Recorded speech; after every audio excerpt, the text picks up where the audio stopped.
Alors, si je vous dis révolution haïtienne, vous pensez à...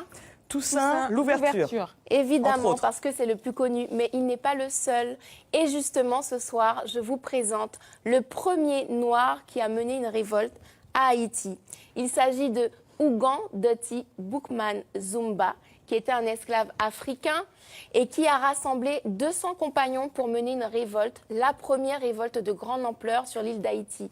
Alors, cette réunion était extraordinaire pour l'époque, puisque, rappelons-nous, il n'y avait pas les moyens de communication longue portée et instantanés que nous connaissons aujourd'hui. Pas de téléphone, quoi. Donc, rassembler des centaines d'esclaves qui viennent de plantations très éloignées, c'était un énorme défi.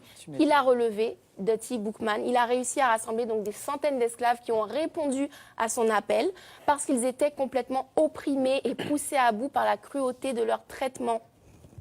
Du coup, au cours de cette réunion, Doti Boukman a prononcé un discours qui les a complètement galvanisés, qui leur a tous donné le courage de se révolter contre la domination coloniale.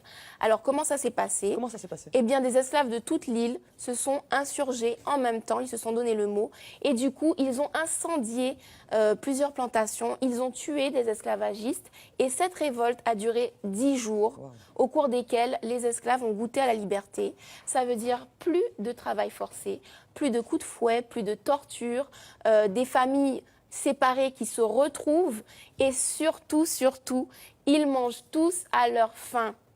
Alors malheureusement, au bout de ces 10 jours, l'armée française était mieux organisée, mieux équipée. Donc finalement, elle a pris le dessus. Elle a réussi à capturer Doti Boukman et elle l'a tué. Et en plus, elle a poussé la revanche, à décapiter Doti Boukman et à montrer sa tête pendant plusieurs jours. Ils l'ont exposé pour pouvoir déstabiliser le reste des révoltés.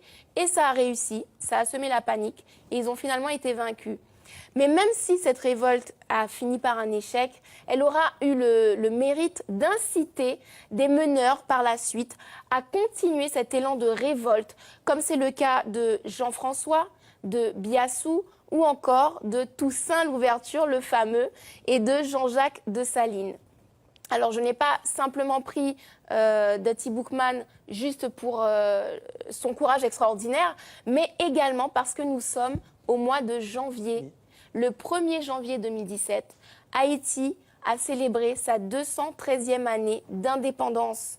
Et cette indépendance, finalement, c'est Boukman Doti qui a mené, qui a ouvert la voie à cette indépendance. C'est également grâce à Haïti que beaucoup de pays d'Afrique et de la Caraïbe ont obtenu leur émancipation à leur tour. Haïti est la toute première nation noire à avoir obtenu son indépendance. Donc j'ai un message pour la communauté haïtienne de Guyane qui nous regarde. Vous avez une histoire grandiose. S'il vous plaît, soyez-en fiers et surtout, montrez-en vous dignes.